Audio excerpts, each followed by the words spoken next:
So Constitution's open. We're still in Article 1. No, not. We're in Amendment 1 in the Bill of Rights. Remember the whole Bill of Rights, first 10 amendments. It's there to protect us from The government. government tyranny. We were talking about the First Amendment, which guarantees religious freedom. I got a question. Somebody answer this question. Is America a Christian nation? No. Yes. No, wait, I want you to raise your hand. Yes or no? Why or why not? Is America a Christian nation?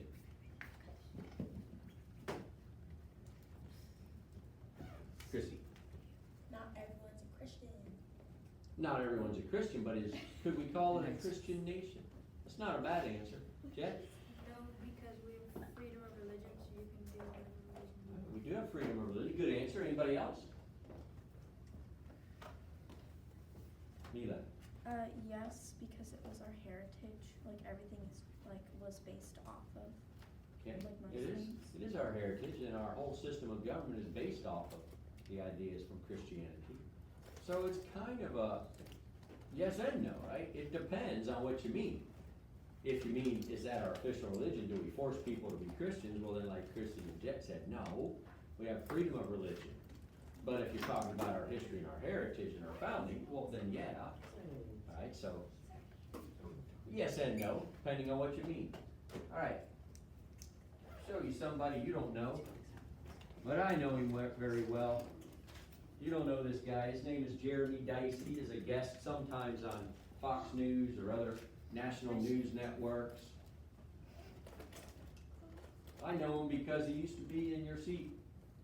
All right, he was a ECS student. What? Graduated from ECS, played baseball for me, and in 8th grade, he went through the same lessons, learning the Constitution, the Bill of Rights. Kind of sparked an interest in him. He went on to law school, became a lawyer, and now works for a law firm in West Virginia called the Liberty Institute. How cool of a name for a law firm is that, Liberty Institute? And what they specialize in, the only kind of cases they take, is they represent American citizens who the government has violated their freedom of religion rights, and they stick up for them. All right, so it struck a chord with him when we studied the First Amendment. He dedicated his whole career to that. So remember I told you there's a high school girl that got suspended for saying bless you? He's their lawyer. He's her lawyer. So maybe some of you have an interest in the law. Maybe somebody in here will someday want to fight for religious freedom. Use your intellect and your training in the law. I'm just a teacher. Right. We also talked about the First Amendment. Besides just freedom of religion, we know we got into freedom of speech, right? What kind of speech is protected by the First Amendment? Like speech against the government. Yeah, that's one kind, speech against the government. What else? All speech, basically. Controversial speech, offensive speech, speech criticizing the government, quote unquote hate speech, whatever that is.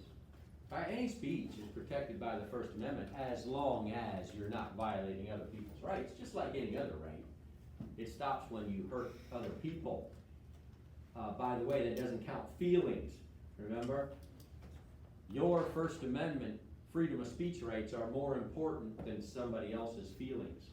And guess what? Their freedom of speech rights are more important than your feelings. All right?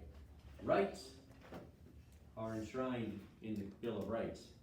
There's no such thing as the right to not have your feelings hurt. All right? It doesn't work that way. So we looked at all kinds of free speech. Let's look at some more. Tell me if this kind of speech is protected, because we know it could be spoken words, it could be written words in a story or a book or an article, it could be a movie, it could be a song, it could be a symbol, it could be a piece of jewelry or clothing, it could be a flag, it could be a sign. There's all kinds of ways to get your message out. In other words, when it comes to freedom of religion, not only do you have a right to believe what you want, you have a right to live out those beliefs. That's the freedom free exercise clause in the First Amendment. When it comes to free speech, not only do you have a right to think what you want to think, you have a right to express what you think, and the government can't punish you for it. Now, that doesn't protect you from your neighbor. They might be upset with your speech. It doesn't protect you from your boss.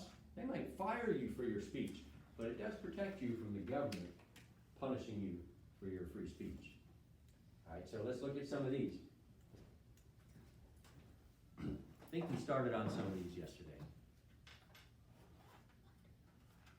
Is that all right? They have a right to do that? Yes. Sure.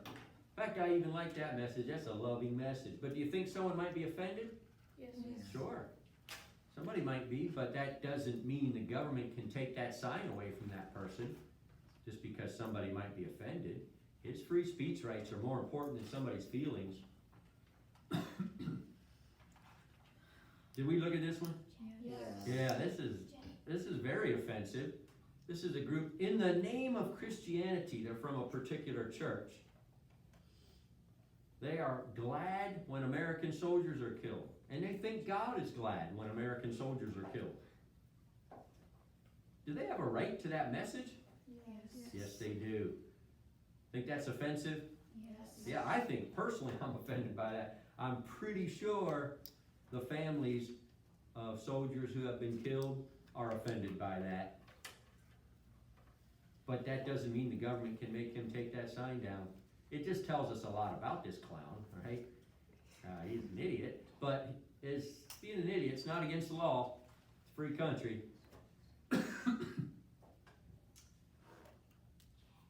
Here's the ironic part. Those dead soldiers he's protesting, or he's celebrating, what they died doing? They died protecting his right to make that sign. How ironic. That's free speech. All right? This one makes me laugh. What? I don't know what this guy has against Tom Brady. Tom Brady. But does he have a right to that sign? That message? Yeah. Somebody might find it offensive. Tom Brady maybe. Although I doubt it. I think he will laugh at it just like I am. I mean, even if my name was on there, I'd laugh at the guy. Now, there's some things here I kind of get. I want to obey Jesus. I want to stop sinning. I believe there is such a thing as hell, but I mean, this is a confusing message to me. I'm not sure this guy, I'm not sure he's all there, but does he ever, can the government make him take that sign down? No, he has a right to free speech. I think he's a clown. I have a right to tell him, hey buddy, you're a clown. That's my free speech. All right, what about political speech? They're wearing those very hateful hats that trigger so many people. Make America Great Again hats. By the way, this is from last weekend in Washington, D.C. Do they have a right to that? Yes. Yeah, well, there's people that hate those hats and they get triggered and very angry. Can the government make them take those hats off? No, they have a right to do that. By the way, this event was organized by Turning Point USA and Candace Owens, and it was a rally. Thousands of black Americans showed up to show their support for President Trump. He actually spoke to them outside the White House at the end of their march. All right, what about her? Does she have a right to that message? No. Yeah, she looks excited about it. She got the sign, she got the t-shirt. All right. Absolutely can the government tell her to put that sign away? Yes. Could President Trump take that sign from her? Yes. No, he can't. And he could. That would be a tyrant, right? She has her First Amendment rights of freedom of speech, and she's exercising them. That's called a great American. That's called a great American. That's called a confused but great American.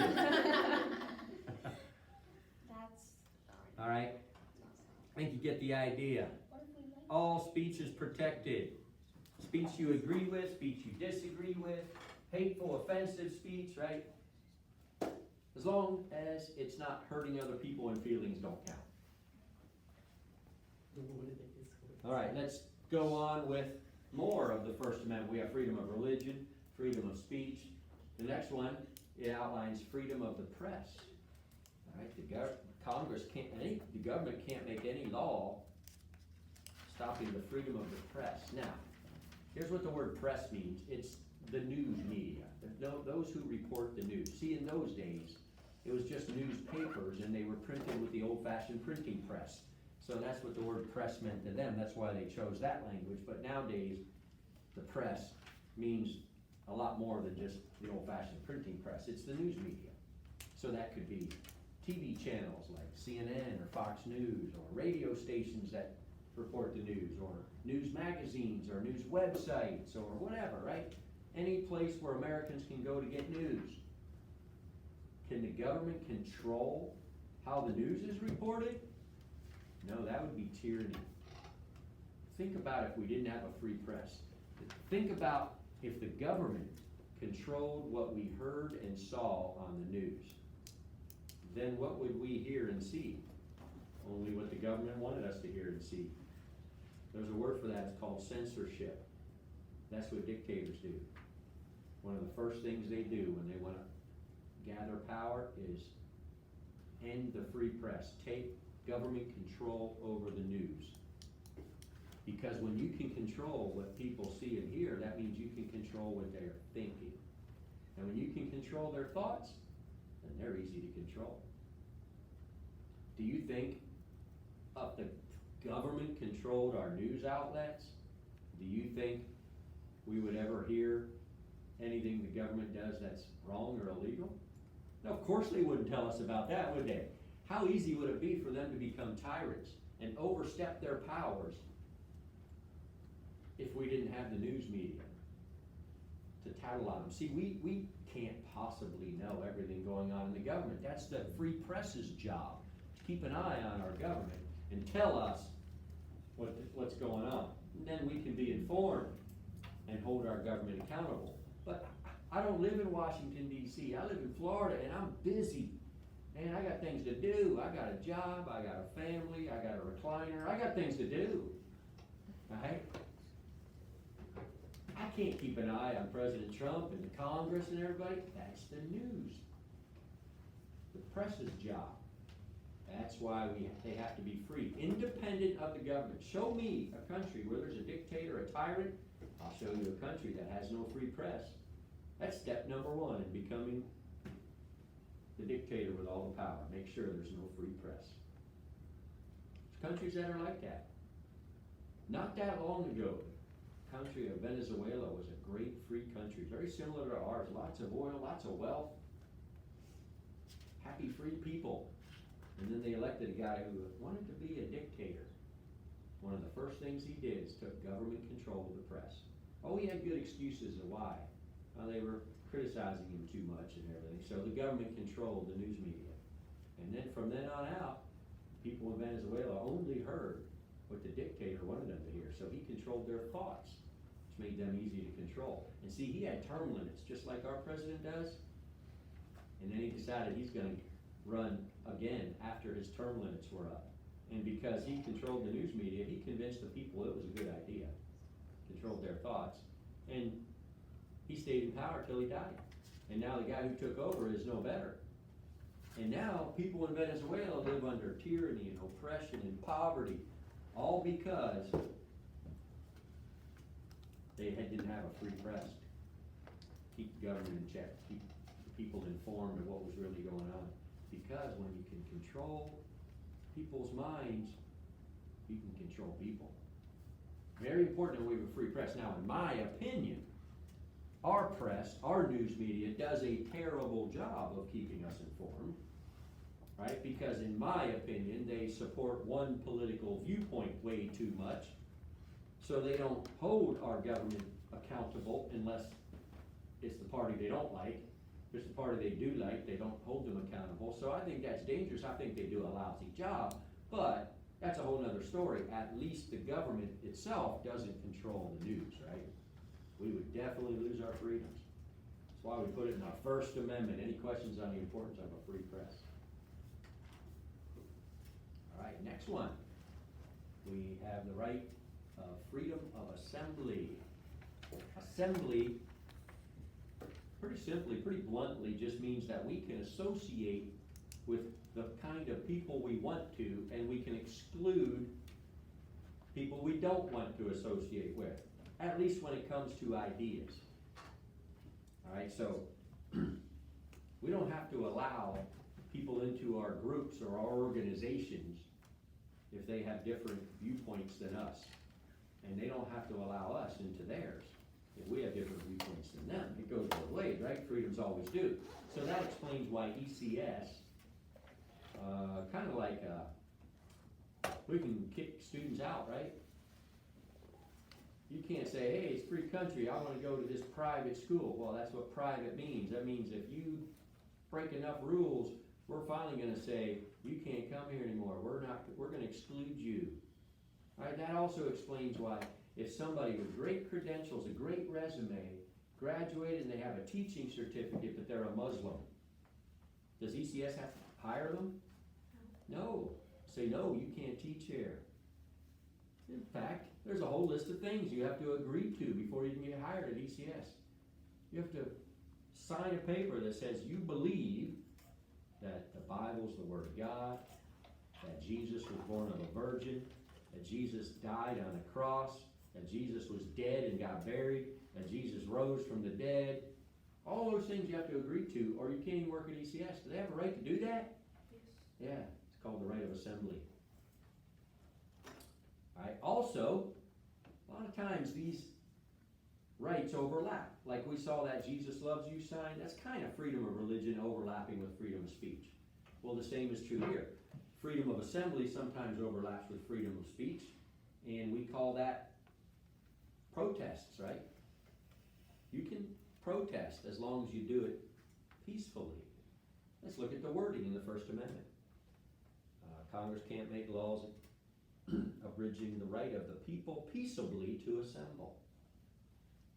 Right, you can get together with like-minded people and organize a peaceful assembly or a peaceful protest. You can carry signs. You can chant chants. Right, you can wear MAGA hats. You can hold Joe Biden signs. You can chant 4 more years. Or my favorite, CNN sucks. You can do that.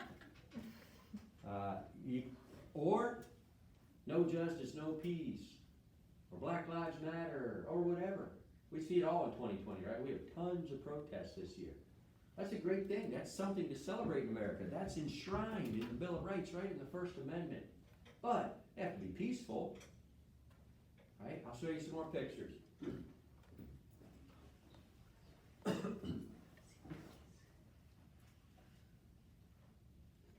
Peaceful protest?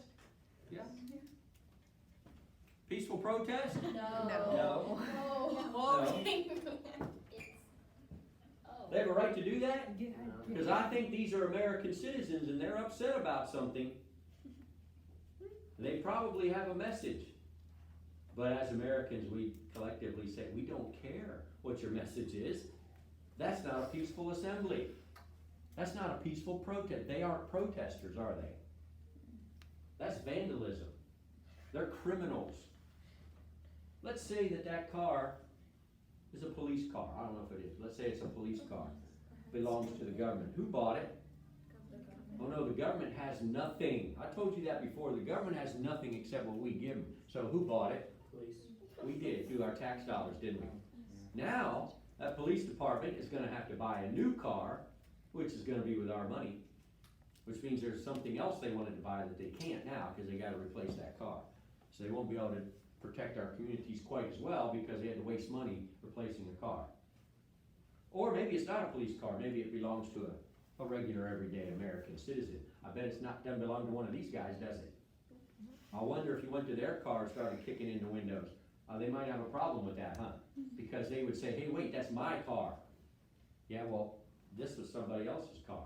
And how they get that car? They worked and earned that money. And now they gotta buy another one. That's vandalism, that's a crime. That is not a peaceful protest. How about this one? These are all from 2020, by the way. What a year. God, I love 2020. That's Minneapolis, late May 2020. These citizens, they were upset. You gotta understand, they were upset. And they decided to protest by lighting a local business on fire. Wait a minute. Wait a minute. That's somebody's business, isn't it? How in the world, is that a peaceful protest? Alright, that makes no sense. And the people who did that are criminals and they should be prosecuted, right? They're not great Americans. All those other people we saw, whether we agree with their messages or not, how silly they are, how whatever they are, they're great Americans. They're protesting. They're exercising their First Amendment rights. 2020 is filled with demonstrations and protests. I would say 98% of the messages I strongly disagree with in the protests this year. But I believe they have a right to do it. But they do not have a right to destroy property or to hurt people. That's criminal behavior. Now here's what I mean when I say that I don't think our news media has done a good job. I could give you countless examples, I should have pulled some up, of news reporters standing in front of scenes like this, telling the viewers the protests are mostly peaceful, while the city's burning behind them. Let's just think of the phrase mostly peaceful. Do you understand there's no such thing? It's either peaceful or it's not peaceful. Saying something's mostly peaceful is like me trying to tell you I'm mostly honest. Is there such a thing as mostly honest? No, what am I trying to tell you? You lie. Sometimes I lie. There's a word for people that are mostly honest, liar. Right? You're either honest or not. Right? It's because you tell the truth most of the time doesn't make you an honest person. That makes you a liar. Alright, so a protest can't be mostly peaceful. It's either peaceful or is violent and destructive. Alright, so that's what I mean by terrible job with the news. My favorite one though happened not that long ago in 2020, maybe July or August. There's a guy who hosts a weeknight program every night on CNN, and he actually said, looking at these, and he kind of understands the people that are frustrated, and he says, where does it say that a protest has to be peaceful? 8th grader, what's the answer to that? Where does it say that? Yeah, how about the Bill of Rights, the First Amendment there? Hello? You know, part of the news press, part of the free press in the very same amendment that protects your job. You might want to read a little farther where it says the protests have to be peaceful. That's the answer to your question, moron. Unbelievable. That's what I mean by I'm not sure our press, although they're still free, I don't think they're doing that great of a job. Alright, here's another one. What about this one? More 2020. Seen a lot of this. Whoa. Is that a TV? Hey, yeah, they're protesting, aren't they? Just some shoppers. No, shoplifters, right? That's called looting. Looks like a Target store, if I can tell, right? The doors are broken, they're helping themselves. Looks like a nice one, about a 70-inch Sony. Pretty nice one. I mean, if you're gonna go loot, you might as well get the nice one. You wanna come out with the 27-inch, right? You go for the Sony. Do they have a right to do that? No. But I'm sure they're upset about something. Don't they have the right to do that? Their shirts look like cops shirts. No, like, they don't have a right to do that. That's theft, right? That's criminal behavior. They should be arrested. By the way, same with pulling down the statues. I should have put a picture of that up. Do they have a right to do that? No, that's destruction of property. Protest, yes, as long as it's peaceful. All right, where does it say that? First Amendment in the Bill of Rights. So protesters, whether you or I agree with their message or not, they're great Americans. Vandals, violence, looting, those are crimes. The people that do that are not great Americans, they're criminals. All right, just so we understand, there is a major difference between those, right? Doesn't matter how upset they are, they don't have a right to do those kind of behaviors. All right, let's go to the last one on the First Amendment. find my list. We have the freedom to petition our government. Alright, so the way it says it here, petition the government for a redress of grievances. That's what it actually says in the First Amendment. All that means is, we can try as citizens to try to get our government to do something different than what they're doing. Like, if we think they should make a new law, we can try to convince them to make a new law. If we think they should get rid of a law they just made, we can tell them that. If there's a bill coming up, we can try to convince our congressman or our senator to vote for or against that bill. We can tell the president, we want you to sign that bill into law, or we want you to veto it. We have a right to do that. Sometimes we do it by signing petitions, get 50,000 signatures and send it to our congressman or whatever. That should get their attention, right, from that many people. But it doesn't have to be a petition with signatures, it's just anything at all. That's why you can go to their websites, find out their email addresses, their phone numbers, and petition your government. Tell them what you would like them to do. They encourage you to do that. And it will get their attention.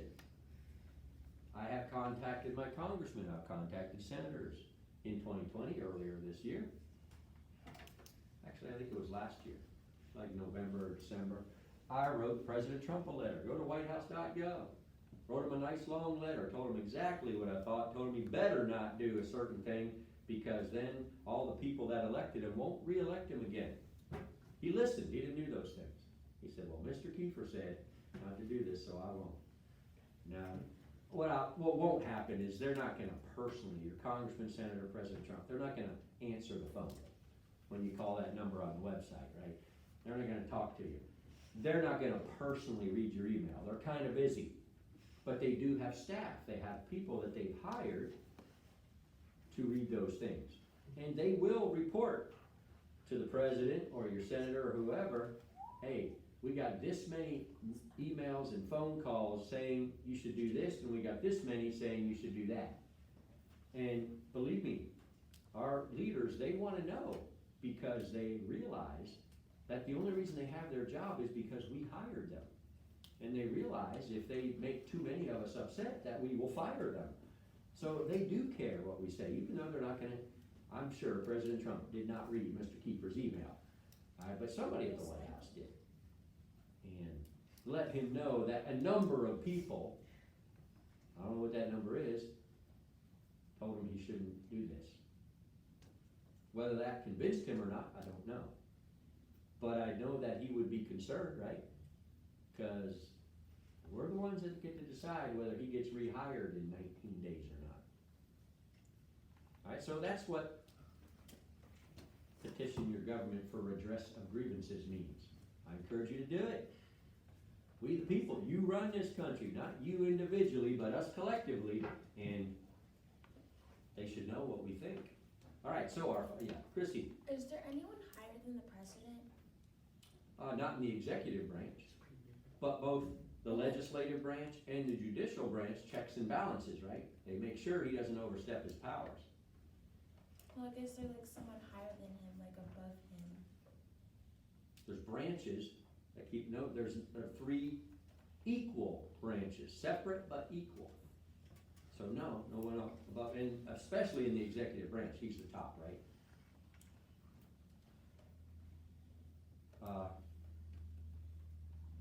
5 freedoms: freedom of religion, freedom of speech, freedom of the press, freedom of assembly, peacefully, freedom of petition the government. Any questions on the First Amendment? We could go a whole course on that, right? But we got more of the Constitution to study, so let's keep moving. Let's go on to the Second Amendment. What is Amendment 2 about? What right? Hannah? To arms. Yeah, right to bear arms, right? I'm so glad for that, because living in Florida, the Sunshine State, you go out there with short sleeves on, and from your sleeve down it gets all sunburned and tan, and then you roll your arm up and it's all white. So we have the right to roll our sleeve up and bare our arms, said so. Is that what it means? No, what? That's just dumb, that's stupid. You guys are shaking your head like, what an idiot. That's not what it means. What do they mean by arms? You can have a gun. Yeah, that means you can have a gun. So here's Second Amendment. Controls a gun now. Oh, and that means I don't even have to control a gun. Yeah. Yeah, there's the gun. Alright, so you can read it in your Constitution or read it up here, it's word for word. It's just one sentence. The Second Amendment is very short and to the point. Alright? It says a well-regulated militia being necessary to the security of a free state, the right of the people to keep and bear arms shall not be infringed. Alright, now let's read it each phrase at a time. We'll stop at each comma. Kind of break it down a little bit. A well-regulated militia. Well, we've talked about a militia. You know what a militia is. What is a militia? Don't say the military, right? That's not the militia. Military are professional soldiers, hired and paid by the government, right? So what's the militia then? Farmers with guns. Yeah, we called it farmers with guns during colonial days, right? So nowadays we'd say just regular everyday citizens with guns. That's us. We're the militia. Alright, regular everyday Americans. Alright? Why should they have a right to have a gun? Well, it explains it right here in the Second Amendment. Because it's necessary to the security of a free state. In other words, we put it right in the Bill of Rights. If you want to have freedom, you have to have American citizens with the right to have guns. Because if they don't have the right to have guns, then you won't have freedom. You know what protects all those rights in the First Amendment? You know why your freedom of religion and freedom of speech rights aren't challenged by the government? Second Amendment. Second Amendment protects the First Amendment. Alright, let's keep reading. The right of the who? People. The right of the people to keep and bear arms.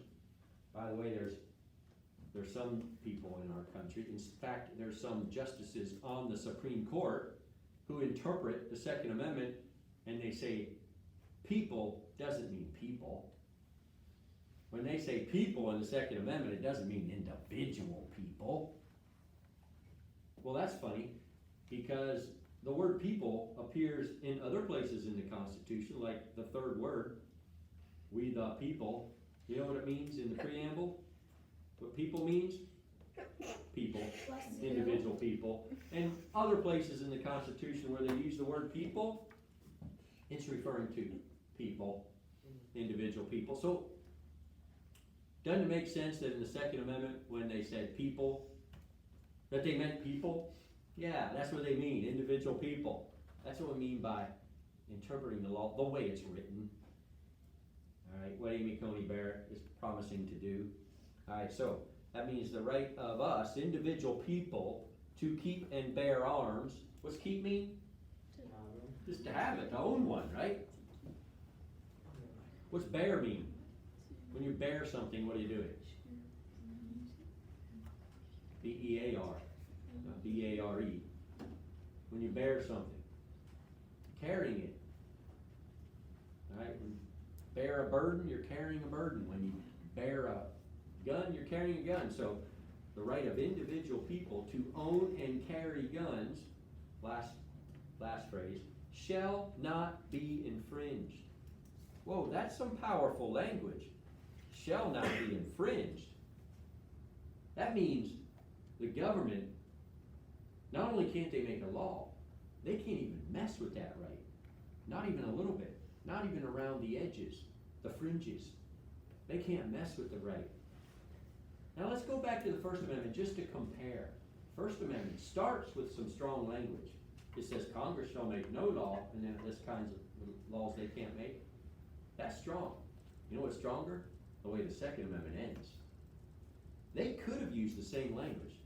They could have said in the Second Amendment, Congress can't make any laws against people's rights to own guns. That would have been strong, but this is even stronger.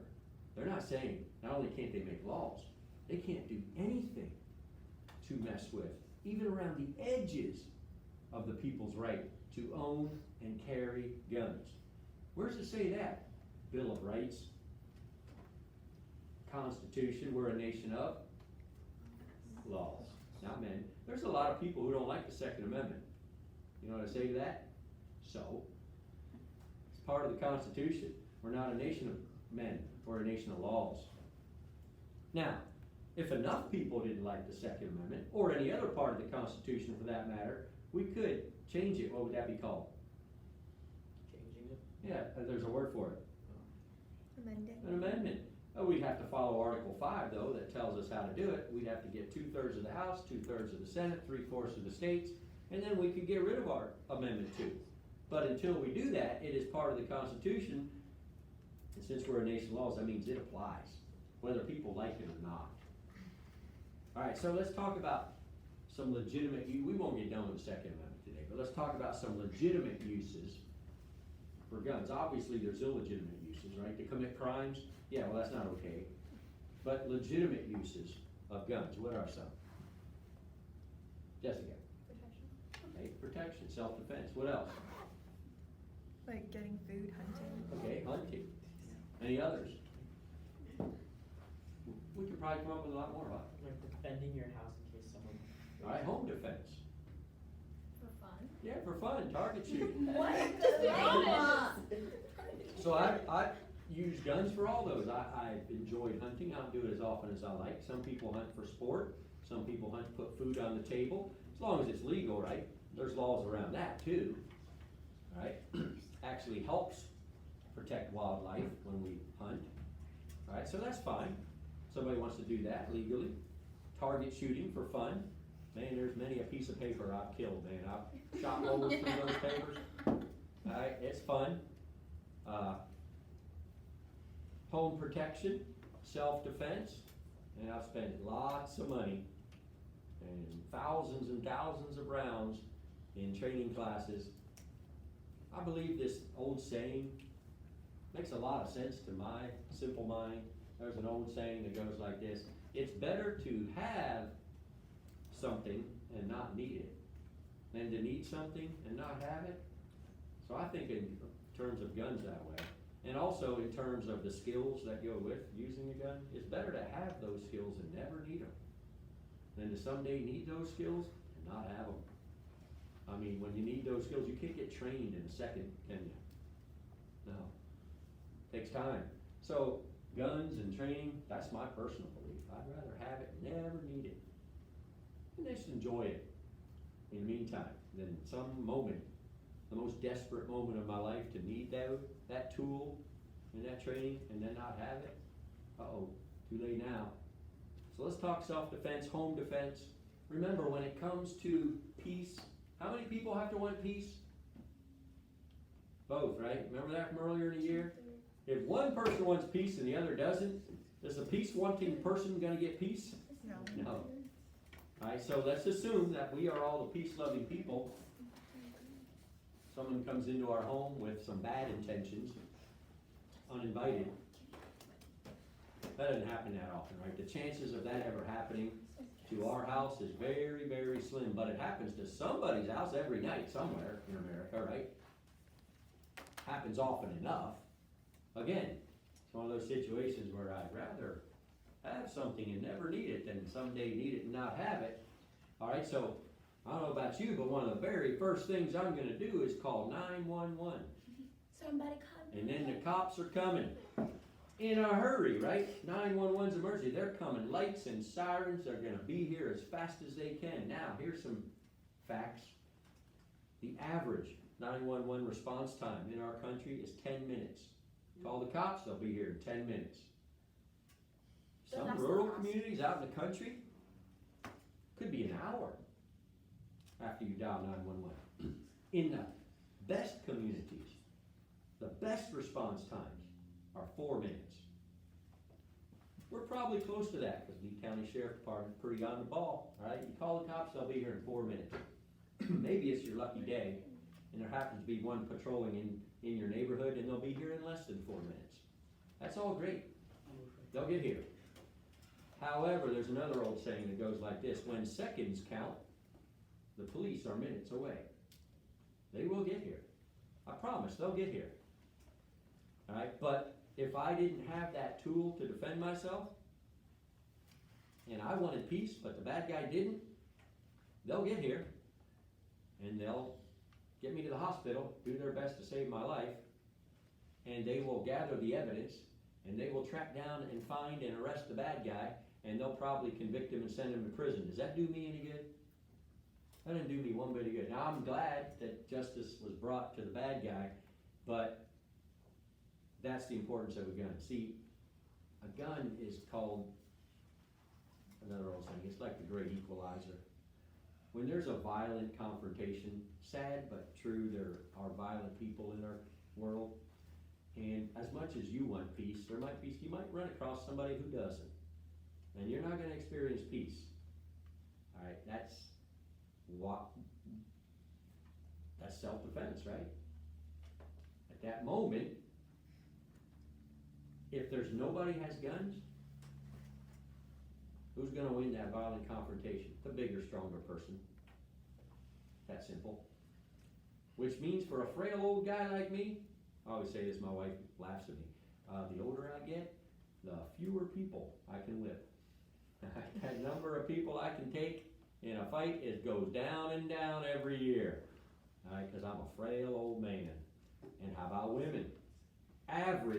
On average, right? There's always exceptions, but on average, the average man is stronger than the average woman. If there's gonna be a violent confrontation, the man's gonna win, generally speaking. Oh, but when you put a gun into the equation, that is the great equalizer. It doesn't even matter if the bad guy has a gun. If the good guy does too, it's the great equalizer. It ain't about size and strength, right? Now all of a sudden it's about, don't miss. That's where that training comes in. Fair fight now. Again, you're the peaceful one, but not everybody has that attitude. So self-defense, great idea. Reminds me of another point. A lot of times you'll see places, businesses, buildings, events, where it's called a gun-free zone. No guns allowed here. Alright, so can't you just picture the bad guy who wanted to do a mass shooting? Hiding his gun, walking up and sees the door and says, gun-free zone. Can you see him? Oh, shucks. Turn around the back of his pocket. No. No, of course not. They don't follow rules, do they? That's what criminal means. By definition, they break laws. So who's that gun-free zone? Who's the only